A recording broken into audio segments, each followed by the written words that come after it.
አድናን ተነስ። ድምፅ እየሰማሁ ነው። ተነስ አድናን። ሊሆን ምን ሆነሽ ነው በዚህ እኩለ ሌሊት?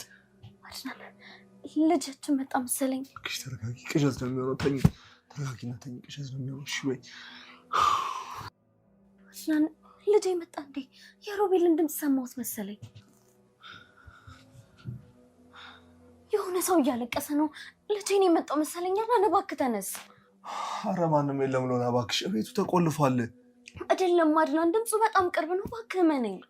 ኧረ በዚህ ሰዓት ማን ይመጣል? በእናትሽ ይኸውልሽ፣ አብሮሽ እያታለለሽ ነው የሚሆነው። ምንም ሰላም የለም። የሆነ የጩኸት ድምፅ በግልጽ ነው የሰማሁት አድናን። እሺ ቆይ ተመስጪ ሳሎን ነው ልየው። እኔም አብሬ እመጣለሁ። ብቻዬንማ እዚህ አልቆይም። አይ አንቺ እዚህ ቆይ፣ እኔ ራሴ እጅ እመለሳለሁ። አልቆይም። ልጄ እየጮኸ እየሰማሁት እንዴት ነው ዝም ብዬ የሚቀመጠው? እሺ ካልሽ በቃ እሺ። ቼክ እናድርግ። ጊዜ አታባክን። ቶሎ በል አድናን።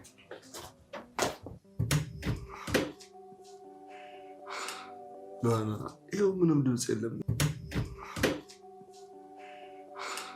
ሎና ይኸው ምንም ድምፅ የለም። የምን ድምፅ ነው የሰማሽው? አድናን እኔ እርግጠኛ ነኝ የሆነ ድምፅ ሰምቻለሁ። የልጄን ጨዋታ እንዴት ትሳሳታለሁ? እርግጠኛ ነኝ ነው። ልጅ ቤት ውስጥ ማንም የለም። ኧረ ሎና እያየሽው አይደለም እንዴ? ኧረ ሎና ይኸውልሽ ምንም ነገር የለም ቤት ውስጥ እኮ። ቤቱ ራሱ ባዶ ነው። አድናን እመነኝ፣ እዚህ ቤት ውስጥ የሆነ ነገር እየተካሄደ ነው። ይኸው እናቴ እንዴ! ኧረ ምንም ነገር የለም። እባክሽ ተረጋጊ። አድናን እንዴት ብዬ ነው የምረጋጋው? ልጄ እኮ እዛ ጨካኝ ሰውዬ ጋር ነው ያለው። ሌት ተቀን ስለ ልጅ ስለምታስቢ እርግጠኛ ነኝ አእምሮሽ ውስጥ ድምፅ እየተፈጠረብሽ ነው። አድናን ሀሳቡ ስላለው አይደለም። እኔ እኮ እብድ አይደለሁም። እብድ ነሽም አላልኩሽም፣ ግን ሀሳቡ ስላለሽ ነው። ግልጽ የሆነ የጩኸት ድምፅ ነው የሰማሁት። ቆይ አታምነኝም እንዴ? አምንሻለሁ እኮ፣ ግን ይኸው ዙሪያውን አየነው አይደለም? በቃ ማንም የለም። እሺ ቤት ውስጥ ያሉትስ? እና ፍኖት ሴት አሉ? ኧረ ሚራ እና ፍኖት እኮ በየክፍላቸው ተኝተዋል። ሂድና ቀስቀሳቸው። እነሱ እኮ ሰምተው ሊሆን ይችላል። እባክሽ ራስሽን አትጪ። ሲጀምር በዚህ እኩለ ሌሊት ሰውን አታስደንግጪ። የኔ መደንገጥ ለማንም ግድ አይሰጠውም ማለት ነው። አሁን ተረጋጊና ወደ መኝታ ቤትሽ ገብተሽ ረፍት አድርጊ። እሺ በቃ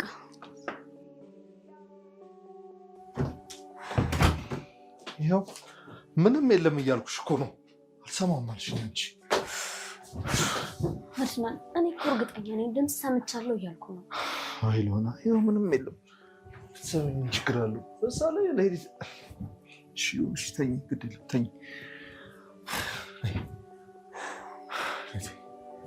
አድናን ግን እውነቴን ነው፣ የሆነ ድምፅ ሰምቻለሁ።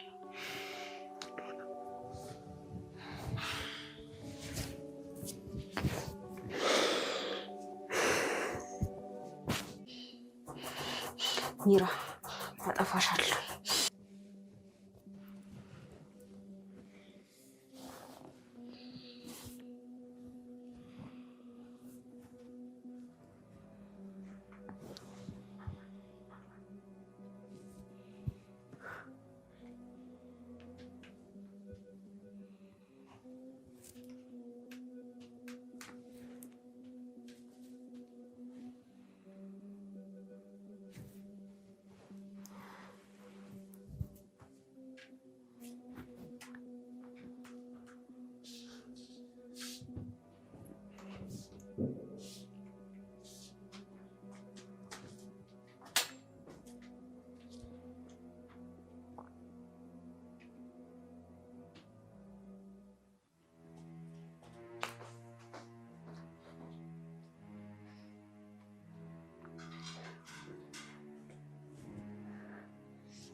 ሄሎ ሮቤል፣ እኔ ነኝ ተደብቄ ደወልኩልህ። ሎና በዚህ ሰዓት ትደውያለሽ ብዬ አልጠበቅኩም ነበረ። ልጅሽ ማግኘት ቀላል መስሎሻል እንዴ? እውነት ልጅን ካገኘው በኋላ እኔን የፈለግከውን ነገር ማድረግ ትችላለህ። እኔ አንቺን ብቻ ምን አደርግሻለሁ? ሮቤል፣ እኔ የምፈልገው ልጅን ብቻ ነው። የት ነው ቦታውን ንገረኝ፣ እመጣለሁ። በፍጹም እንደዚህ አይደለም። እኔ አንቺን በራስሽ እንድትመጪ አልፈልግም። እሺ ቆይ ታዲያ ምን እንዲሆንልህ ነው የምትፈልገው? ንገረኝ። እኔ የምፈልገው አድናን ራሱ አምጥቶ እንካ ብሎ በገዛ እጁ እንዲሰጠኝ ነው። ሮቤል አድናን ቆይ ምን ያደርግልሃል? እባክህ ለምን በእኛ ላይ አትጫወትብን? ያኔ ነው ልጁን የምለቀው። ሰማሽኝ አይደል? እኔ እኮ እየለመንኩ ነው አይደል እንዴ? አንድ ህፃን ልጅ ሊያጨክን በዛ ላይ ደግሞ አጎት አይደል እንዴ? ደምህ እኮ ነው። የእልህ ጨዋታ ነው ሉዋና። አድናን መሸነፍ አለበት። የፈለግከው ቦታ እኮ ለመምጣት ዝግጁ ነኝ አልኩ። እባክህን ሮቤል እባክህ። ደጋግሜ ነገርኩሽ። አድናን አምጥቶ እንካ ሚስቴን ብሎ እስካልሰጠኝ ድረስ እኔ ከአንቺ ጋር በፍጹም አልስማማም። ሮቤል እውነቴን ነው የምልህ፣ እገልሃለሁ። እሺ እገልሃለሁ። ቆይ ለምን አትሆኝም? ለምንድን ነው የምታሰቃየኝ? ለምን?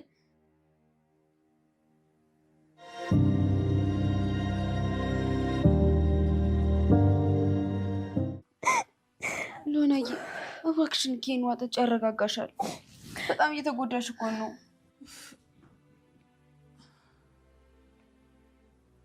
ውሃ ምን ያደርግልኛል? ፍኑት ልጄ እኮ የት እንዳለ እንኳን አላውቅም።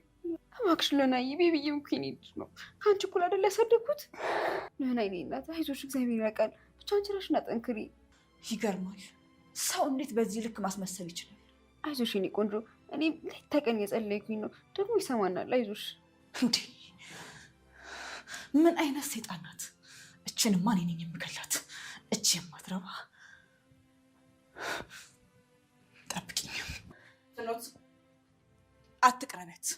ቀጥ ብለሽ ወደ ኩሽናሽ። እዚህ ብዙ ባቆይ ጥሩ ነው። እሺ ጥሩ ነው። እሺ ይቅርታ የኔ እናት፣ መጀመሪያ ቀኑ ከልብሽ እንዳልወደድሽኝ አውቃለሁ። አፍሽን ዝጊ። ትሰሚያለሽ? ማስመሰልሽን እዛው ኩሽና። እኔ አልሰማሽም። በቀጤና ከዚህ ውጪ። እሺ ይቅርታ ሚራ፣ በጣም ይቅርታ። ለምን እንደጠላሽ ይባላል። በጣም ይቅርታ። ሚራ ምን ሆነሻል? ፍኖት እኮ ለእኛ በጣም መልካም ሰው ናት። ሉዋና በጣም ይቅርታ፣ ያስጨነቀች ስለመሰለኝ ነው። በዚህ አስቸጋሪ ጊዜያችን እኮ ከጎናችን ያለችው እሷ ብቻ ናት። እባክሽ ሚራ እንደዚህ አታድርጊ። ሉዋና እሷ ምን እንደምታስብ አታውቂ። እባክሽን እኔን እመኚኝ። እንድትመክርኝ አልፈልግም። ደግሞ ሁለተኛ ፍኖት እንደዚህ እንዳትናገሪያት እሺ?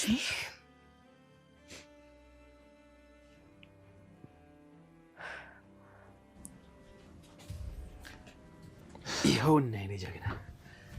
ዋው በጣም ጥሩ ስራ ነው የሰራው። በጣም አዎ፣ የሚገርም ረጅም ርቀት ነበር አንተ መስሎ ሲከታተለኝ የነበረው።